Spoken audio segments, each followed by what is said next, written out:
নমস্কার বন্ধুরা, আশা করি সবাই ভালো আছেন। আমিও ভালো আছি। বলতে পারবেন এটা কিসের তরকারি? হ্যাঁ, আপনারা ঠিকই ধরেছেন, পেঁপের তরকারি। জানি না আপনারা এইভাবে কোনোদিন খেয়েছেন কি না, তবে একবার খেয়ে দেখতে পারেন, আপনাদের ভালো লাগবে।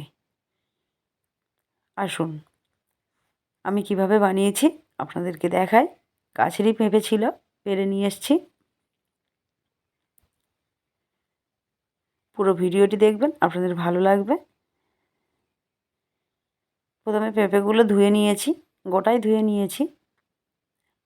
ধুয়ে নিলে কাটার সুবিধা হয়। গোটা গোটা ছাড়িয়ে নেব, নিয়ে কেটে নেব। এইভাবে গোটা গোটা ছাড়িয়ে নিয়ে কেটে নিয়েছি। কেটে নিয়ে ধুয়ে নিয়েছি, আর ধুইতে হবে না, গোটায় ধুয়ে নেব। এইভাবে কেটে নিয়েছি দুভাগ করে। এবার একটা গ্রেটারের সাহায্যে গ্রেট করে নেব। এইভাবে গ্রেট করে নেব।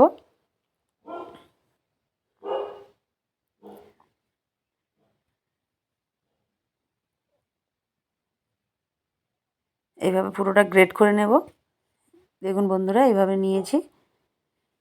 আপনারা বুঝতেই পারবেন না যে এটা পেঁপে। কেউই বুঝতে পারবে না। আমাদের বাড়ির লোক তো প্রথমে বুঝতেই পারেনি যে এটা পেঁপে, মনে করেছে লাউ। তাই লাউ বলেই খাইয়ে দিয়েছিলাম প্রথমে। কড়াইয়ে তেল দিয়ে দিয়েছি, দিয়ে চিংড়িগুলো ভেজে নেব।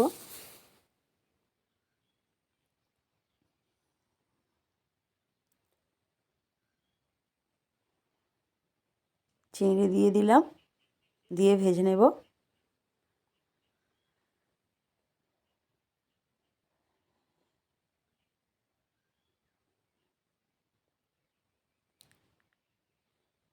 আবারও ওই তেলে আর একটু তেল দিয়ে আলুগুলো ভেজে নেব। আলুগুলো ডুমো ডুমো করে কেটে নিয়েছি।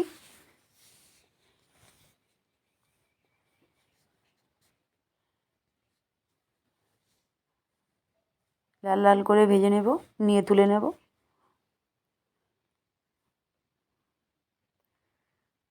তুলে নিয়েছি আলুগুলো। এবারে তেজপাতা, শুকনো লঙ্কা আর জিরে ফোড়ন দিয়ে দিলাম। পেঁয়াজ কুচি করে রেখেছিলাম, সেটাও দিয়ে দিলাম।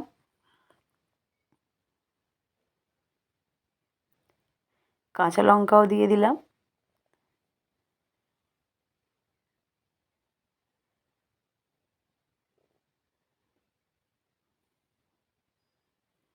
এবারে ভালোভাবে ভেজে নেব। পেঁয়াজটা ভাজা হয়ে গেছে।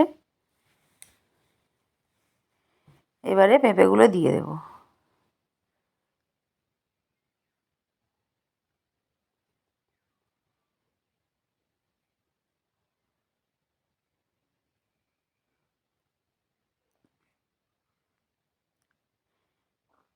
পেঁপেগুলো দিয়ে ভালোভাবে নাড়িয়ে নেব। দিয়ে চাপা দিয়ে দিয়ে রান্না করব। একদমই জল লাগবে না। পেঁপের যা জল আছে, ওই জলেই সব সিদ্ধ হয়ে যাবে। এভাবে চাপা দিতে দিতে রান্না করব।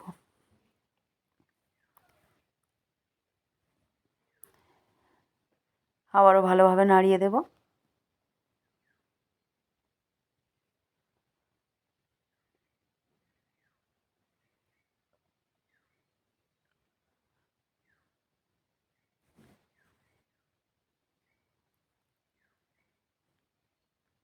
লবণ দিয়ে দিলাম। লবণটা তাড়াতাড়ি দিলে জলটা উঠবে, ওই জলেই সব সিদ্ধ হয়ে যাবে। হলুদ দিয়ে দিলাম, দিয়ে ভালোভাবে নাড়িয়ে দেব। নাড়িয়ে দিয়ে চাপা দিয়ে রেখেছিলাম। চাপাটা খুলে গুঁড়ো লঙ্কা দিয়ে দিলাম, আর একটু চিনি দিয়ে দিলাম।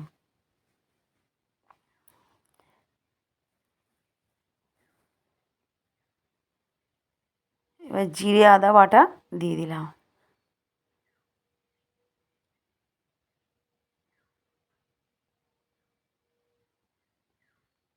দিয়ে ভালোভাবে নাড়িয়ে নেব।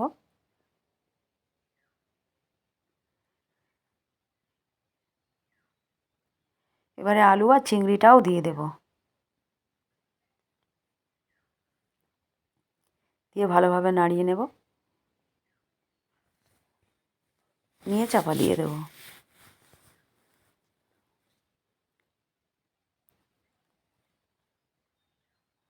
আবারও চাপাটা খুলে আবারও নাড়িয়ে দিচ্ছি।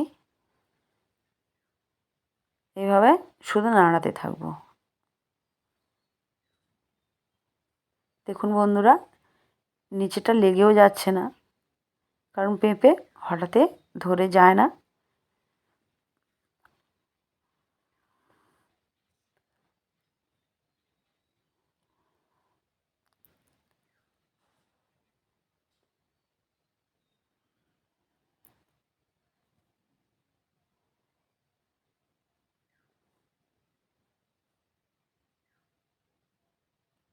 এবার একটু গরম মশলা দিয়ে দিলাম। পেঁপের যে গন্ধটা সেটা চলে যাওয়ার জন্য একটু গরম মশলা দিয়ে দিলাম।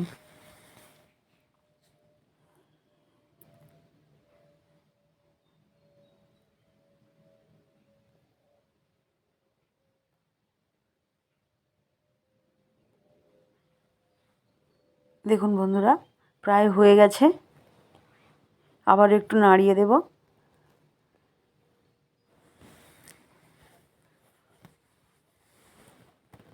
কারণ জলটা শুকাচ্ছে না, ওই জন্য আর একটু থাকবে।